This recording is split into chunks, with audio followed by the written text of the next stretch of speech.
Mano rytas prasideda ganokai vėlai, tai yra tada, kai jau saulė būna pakankamai aukštai pakilus. Pirma, ką aš padarau, tai yra užsikeičiu arbatinuką. Kol verda kava, aš pasižiūriu į save į veidrodį, nusprendžiu, kokios esu kokybės šiai dienai. Ir tada pasidarau kavos, išgeriu jos. Vaikštau po namus su apsigaubęs kokiu rankšluosčiu arba be jo. Ir bandau kažkaip susikurti savo rytą, susikurti savo dieną. Po to seka, aišku, aš paskaitau kokį nors puslapį geros knygos. Tiesiog visos neskaitau, nes labai tai daug laiko užima. Tiesiog pasėdėdamas, rūkydamas cigaretę, perskaitau kažkokią tokią teigiamai, optimistiškai nuteikiančią mintį.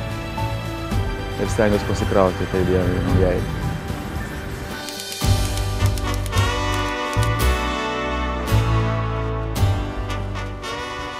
Pirma mano perklausyta plokštelė buvo,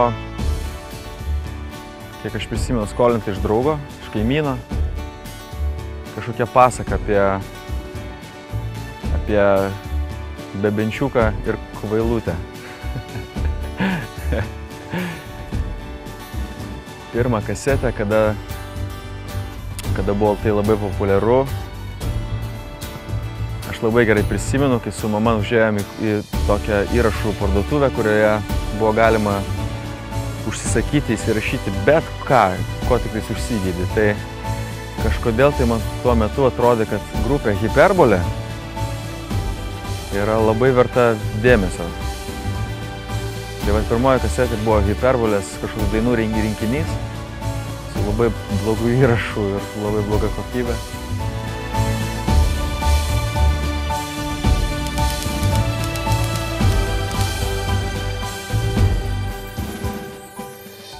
Didžiausia nesąmonė, kokią esu padaręs per savo gyvenimą, aš prisimenu, kai man buvo 14 metų. Labai buvau užpuikęs tada nuo nežinau nuo ko. Tiesiog tai tada, kai mes pradėjom groti su bičiulių kompanija. Ir turėjo būti mūsų tikriausiai pirmas koncertas, ar tai antras, neprisimenu. Ir staiga iš ryto aš sugalvojau, kad aš negaliu ateiti į tą koncertą, nes tiesiog aš nenoriu šiandien koncertuoti. Ir tiesiog išėjau iš namų, kadangi anksčiau mobilių telefonų nebuvo. Ir tiesiog dingau ir žmonės susirinkę koncerte, laukia mano pasirodymo, reiškia, laukia ir muzikantai, visur ieškojo manęs ir taip ir nerado, aišku, ir aš tiesiog sugebėjau neateiti į tą koncertą, nes tiesiog galvojau, kad tai yra man nereikalinga šiandien ir man nuotaikos tam nėra.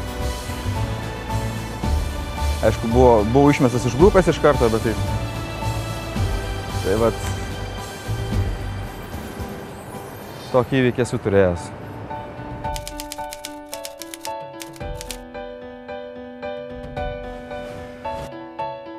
Geriausią patarimą, kokį esu gavęs gyvenime, buvo iš vieno, aš taip vadinu, savo sielos mokytoją. Jis man sako, tu niekada nežiūrėk, kaip ką daro kiti. Ir tai yra pagrindinis mano, aš iki šiol labai vadovaujuosi tą mintim, kad nereikia būti kažką panašiam, kad nereikia būti kažką perspėti, kažką tai konkuruoti, kažką tai daryti taip, kaip kažkas tai padarė ir taip toliau. Turiu omeny, viskas, ką tu darai gyvenime, tu turi padaryti savaip, kaip tu pats jauti, klausyti savo širdies balso ir nežiūrėti nesilyginti į kažką, tai būti savimi ir nemeluoti, ypač savo.